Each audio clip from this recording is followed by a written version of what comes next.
Hi and welcome to day 22 of retiring and caring for my parents as an only child. Previously, I mentioned my dad embodied the true essence of Mr. DIY and showcased some of his creations, not all of which I'm proud of, because this toilet paper roll holder, while functional, could be sharp, although dad's done everything in his power to wrap the sharp parts. Same for these creative clip hangers. And when these DIY projects come together, they aren't very aesthetically pleasing. Sorry, Dad. How do I keep costs low while getting necessities for them? This weekend, I headed to Johor Bahru in Malaysia to get a few household items from the real Mr. DIY. JB is also my solution to getting some items in bulk for cheap. Years ago, I got a water dispenser from Lazada Malaysia and I got it delivered to my Malaysian friend who works in Singapore, so he could safekeep it and pass it to me when he drives back to Singapore for work. That's not my only hack. I'd share more in my next videos. Hi and welcome to day 23 of retiring and caring for my parents as an only child. I was setting up a new Shopee account for my family member recently and realized Shopee has been rolling out no minimum spend vouchers, which you can use to buy anything. I believe these are usually deposited into existing accounts that aren't very active or new user accounts. Catch is you have to spend it within a specific period or they expire, and it's usually a small amount, say $3 or $2 vouchers. I've managed to use those vouchers to get swim gear for dad and even a small bundle of A4 papers. You can also use those vouchers for sheet masks, pimple patches, socks, and shorts as I have. What a way to pamper you and your fam. I'd share more about what those A4 papers are for in an upcoming video.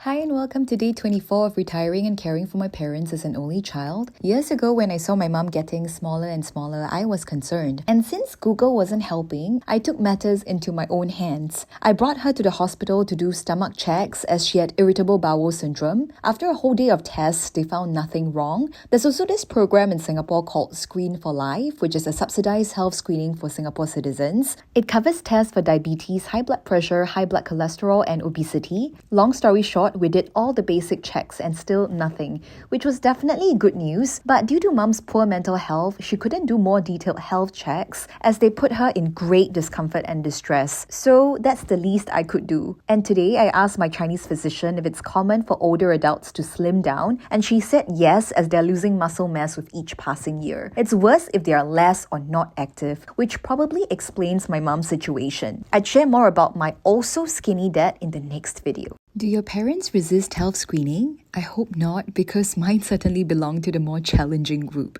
Hi and welcome to day 25 of retiring and caring for my parents as an only child. Previously, I mentioned mom was losing lots of weight, and after a series of health checks, we found nothing. Dad is suffering the same fate too, and I can't assume it's the typical aging and losing muscle mass phenomenon. Neither is it about inadequate nutrition, because I cover all their weekday lunches and dinners, which are also delivered to their doorstep. So after a long verbal battle with dad, he succumbed to my pressure to do a comprehensive health screening, and it only involved poop, urine, and blood tests, which were done in a jiffy, nothing too invasive. So how did I change his mind on getting his body checked? Sounds bad, but I gave him no choice. I paid for the screening in advance and told him, okay, there's now no choice but to go for it. But in my defense, I gave him a year to prep mentally. A week after the screening, Dad's health report was ready and it's not quite what I expected. I'd share more in my next video. Hi and welcome to day 26 of retiring and caring for my parents as an only child. Earlier this year, I paid for my dad's comprehensive health screening. The locum doctor ran through the report and gave us some shocking news. He would be prescribing some cholesterol medications for dad because his cholesterol level was high, and if he doesn't start on meds, he'd be at risk of heart attack or stroke. What made it worse is that this medication is usually taken long term. So we examined the report and saw that, hey, his cholesterol levels seem to be in the acceptable range. It's only one part leaning towards borderline high, and that's the good cholesterol level. I typically don't question medical advice, but people make mistakes, and healthcare professionals are also people, so when it comes to bigger decisions, I'd not hesitate to seek a second opinion. We decided to go home without medication first and come back again to meet the main doctor. Days later, the main doctor ran through the report with us and said that the cholesterol level wasn't a cause for concern or require any medication at the moment. But the doctor said to control and monitor, so advice was to make lifestyle changes and test again in 6 months.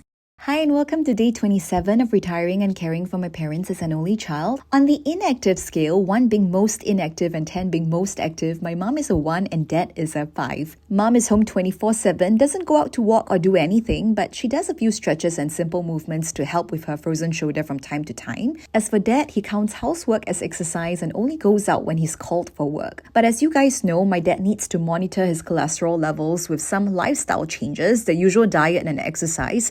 So I'm here to supervise. My dad loves nuts, so the doctor said baked nuts are fine, but not if they are fried. Same for meats, and opt for lean instead of fat meat. So whenever I choose his meals, I usually just get fish for him since that's probably even healthier. Exercise-wise, I've bought gear for him like swim trunks, cap, and goggles for swimming. Same for giving him light dumbbells and more recently a resistance band. I'd share more about how I convinced my parents to move more in my next video. Hi and welcome to day 28 of retiring and caring for my parents as an only child. My parents are homebodies. While I associate myself with the outdoors for the longest time, the whole COVID and staying at home turned me into an indoors kind of girl. But I still make sure I exercise, be it jogging, tracking, lifting weights. My parents, not so much. They're home a lot and they do not exercise. These are 2 ways I'm getting them more on their feet. Meeting them outside instead of visiting them at home. This used to work, but mom seems reluctant to head out lately due to her unpredictable stomach. Collecting fitness trackers. Thank goodness the Health Promotion Board gives out free fitness trackers to encourage Singaporeans to maintain a healthy lifestyle. These trackers track everything from blood oxygen, MVPA to your sleep. My parents are rewarded to take more steps daily because by clocking steps,